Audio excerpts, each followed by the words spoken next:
Chanter ensemble à quatre voix, symboliquement, cela exprime la tendance à embrasser tout l'univers, à se mettre en harmonie avec le tout.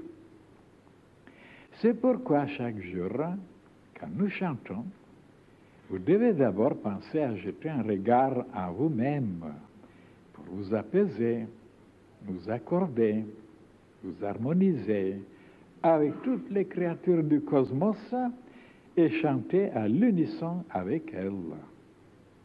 Cette pratique de chanter à quatre voix, c'est déjà un reflet, une expression dans le plan physique de l'exercice que nous devons faire chaque jour et plusieurs fois par jour dans notre esprit, notre âme, notre intellect, notre cœur. Mais chanter en chœur, c'est aussi, bien sûr, un symbole de ce que nous devons faire comme effort pour nous accorder, nous harmoniser entre nous. Car cette fusion des voix au-dessus de nos têtes est en même temps une fusion de nos âmes et de nos esprits. Les quatre voix, basse, ténor, alto, soprano, ont aussi une correspondance avec les quatre cordes d'un violon, qui est un symbole de l'homme. La corde sol, qui représente le cœur, le ré, l'intellect, le la, l'âme, et le mi, l'esprit. La volonté représente le corps, oui, le violon représente le corps physique et l'archet, la volonté qui agit sur les quatre principes du cœur, de l'intellect, de l'âme et de l'esprit.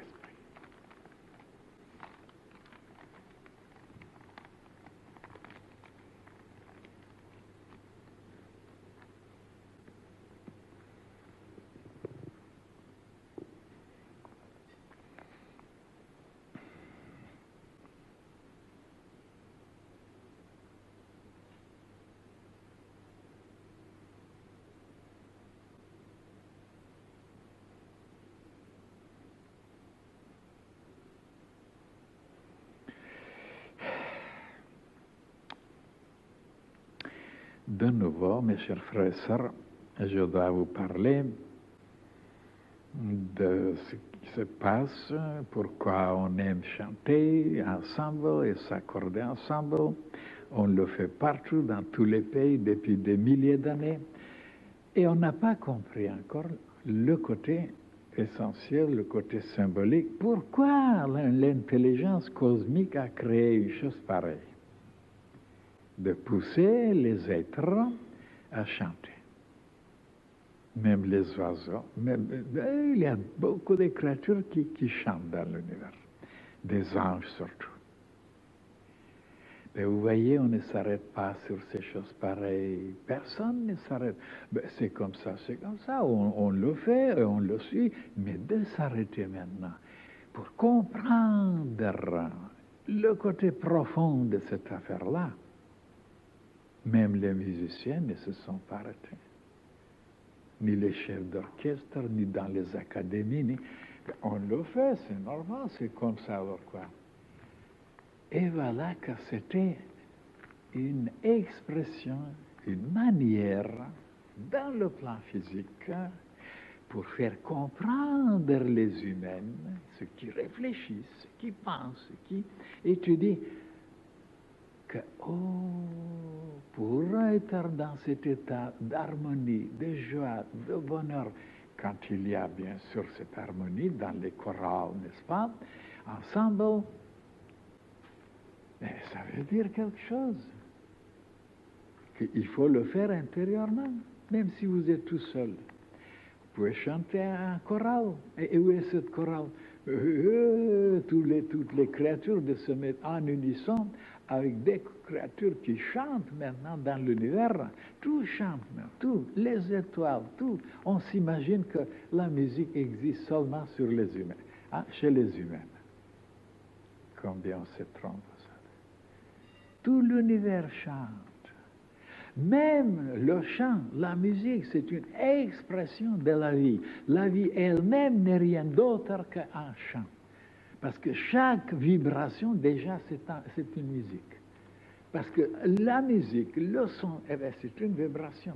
Alors, dans ces quantités de vibrations accordées ensemble, ça crée justement quelque chose qui s'appelle la musique, l'harmonie.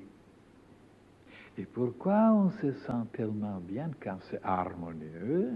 Et pourquoi on se sent tellement mal quand c'est désharmonieux? C'est cacophonique. Mais là aussi, les gens ne se sont pas retenus. Hein? Hein?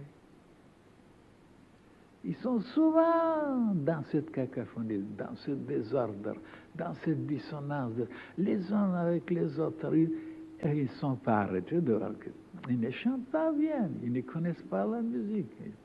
Et alors, ils s'empoisonnent parce que, prenez maintenant, même au point de vue physique, mettez sur une plaque, je vous ai déjà expliqué dans le passé, sur une plaque de la poussière ou de sable, et avec une plaque métallique suspendue sur quelque chose comme ça. Et avec un archet, vous faites vibrer cette plaque. Et vous regardez. Si à ce moment-là, la plaque est partout de la même égalité, et de la même consistance, et de la même matière, et se forme une figure symétrique, harmonieuse, très jolie. Et changez tout ça, mettez quelque part plus épais ou une autre matière et tirez avec l'archet, vous verrez, la figure ne sera plus aussi harmonieuse, aussi symétrique. Et même, ils ont fait des expériences dans une chambre où il y a la poussière et une chambre obscure, bien sûr, mais on projette seulement un rayon de lumière et on tire un son de violon et on voit que il se forme des figures avec la poussière. Donc le son forme des figures, il modèle. Et s'il est désharmonieux, il déforme, il détruit. Et c'est comme ça que les sages ont découvert, ça veut dire les initiés, les grands maîtres, que Dieu a créé le monde en prononçant quelques mots, le verbe. Et comme le monde était en poussière, c'était une matière qui n'était pas organisée, qui était chaotique, et le monde s'est organisé avec la voix, le verbe, le son du Seigneur. Donc c'est tellement vrai, même la physique arrive à prouver que le son modèle